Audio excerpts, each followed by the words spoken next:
Kita kupas tuntas kasus Vina Cirebon. Ada hal yang menarik di sini. Sesuai keterangan polisi, ada seseorang yang dijanjikan uang agar tidak memberikan keterangan sesuai faktanya. Benarkah ini terjadi? Ada saksi yang didatangin oleh pengacara para pelaku beserta orang tua para pelaku yang minta agar tidak memberikan keterangan sesuai dengan faktanya. Bahkan, mohon maaf, itu diiming-imingi sejumlah uang untuk bisa tidak memberikan keterangan sesuai dengan apa yang dia tahu, apa yang dia lihat, dan apa yang diketahui. Pak RT harus dimintai pertanggungjawaban, jadi Polri, penyidik harus segera mencari Pak RT ini. Karena apa? Semua tersangka telah mengatakan bahwa direkayasa, bahwa RT memberikan kesaksian bohong.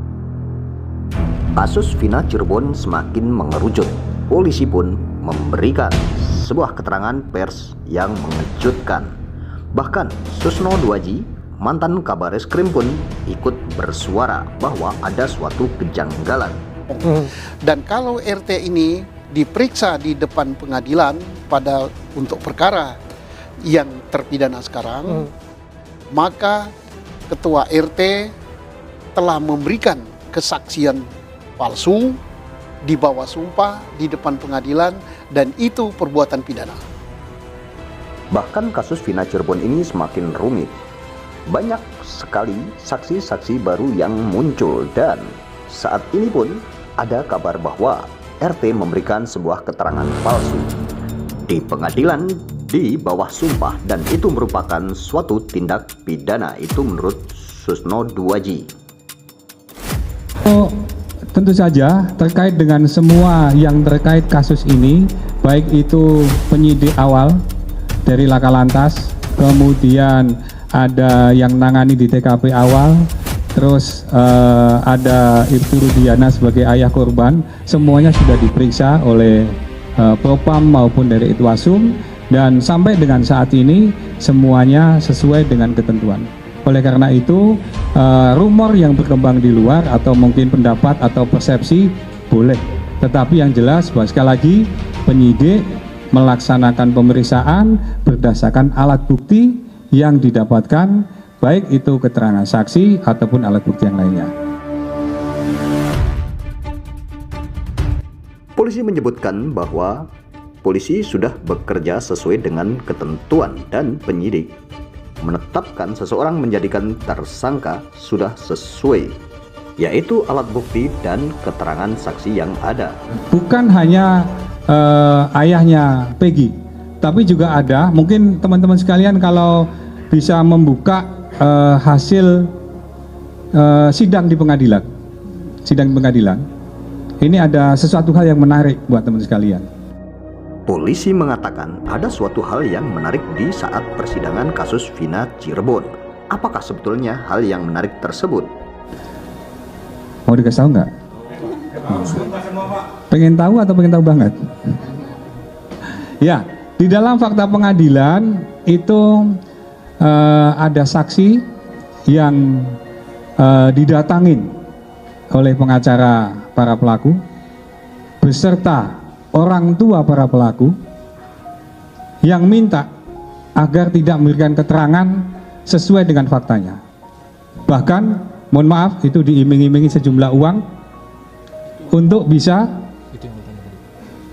tidak memberikan keterangan sesuai dengan apa yang dia tahu, apa yang dia lihat, dan apa yang diketahui. Benarkah ada seorang saksi yang diiming-imingi sejumlah uang didatangi oleh pengacara agar tidak memberikan sebuah keterangan sesuai faktanya? Jadi, tadi pertanyaan dari Mas, sangat dimungkinkan nanti akan ada LP berikutnya apabila kasus ini nanti akan berlanjut. Namun, saat ini Polri sedang fokus untuk penanganan penuntasan kasus Ananda almarhum Eki maupun Ananda kasus Vina. Saat ini masyarakat menunggu dan menanti agar kasus Vina Cirebon ini terungkap secara terang benderang. Saya juga nggak tahu sih. Saya pulang dari kerja, jemput cucu saya kan lagi sekolah. Katanya ada interogasi dari kantor polisian ke rumahnya Peggy Setiawan. Gitu aja sih. Di mana mah rumahnya? Di dalam. Yang cek hijau itu. Iya. Beberapa pihak mengatakan bahwa kasus Vina Cirebon ini penuh dengan kejanggalan. Akan tetapi dari pihak kepolisian mengatakan bahwa kasus Vina Cirebon dan penyidiknya sudah bekerja secara profesional dan secara SOP. Sampai saat ini berkasnya sudah cukup dan sudah tadi kami sampaikan di awal bahwa besok pagi insya Allah akan kita limpahkan kejaksaan. Mohon nanti dimonitor dan mohon nanti diikuti oleh teman sekalian supaya kita juga bisa menjaga, mengawal kasus ini supaya tidak ada sakwa sangka ataupun ada dusta di antara kita, apalagi ada fitnah. Dari kepolisian meminta agar masyarakat mengawal kasus ini agar tidak ada kesalahpahaman atau ada dusta di antara kita. Tadi ada langkah-langkah yang lainnya yang mencoba untuk menutupi penyidikan, itu adalah bagian lain nanti yang akan kita sidik. Namun yang utamanya saat ini adalah penyidik akan fokus bahwa pembunuhan sadis ini harus kita ungkap seterang-terangnya.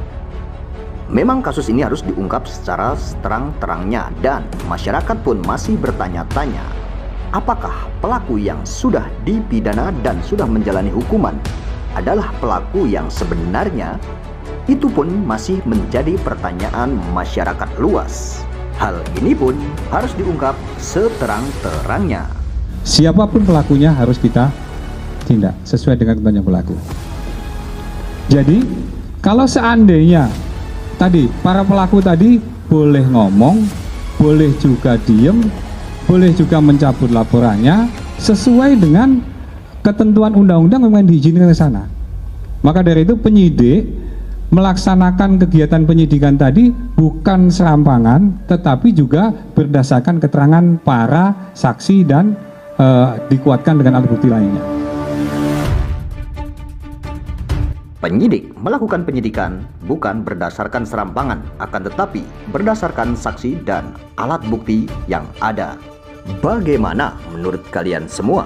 Maka sampai dengan saat ini alat bukti yang sudah menguat dan bisa diangkat oleh penyidik sehingga saat ini bisa ditangkap pelakunya baru kaitan dengan Peggy Pirot. Tapi untuk kaitannya dengan DPO yang lain sesuai dengan keterangan para pelaku dan saksi yang lainnya belum menguatkan ke arah sana. Ini jadi bukan berarti karena penyidik menetapkan DPO secara serampangan, tidak.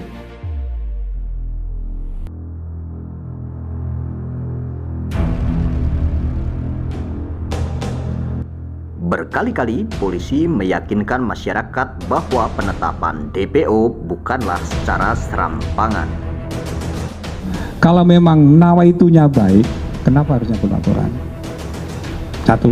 Yang kedua, mencabut laporan tadi itu juga bisa menjadi bagian dari menghalang-halangi proses penyidikan. Namun karena itu menjadi hak dari para tersangka, penyidik akan menguatkan dengan alat bukti lainnya ataupun keterangan saksi lainnya sehingga kasus ini tetap harus diproses karena pembunuhan ini sangat sadis dan sangat brutal.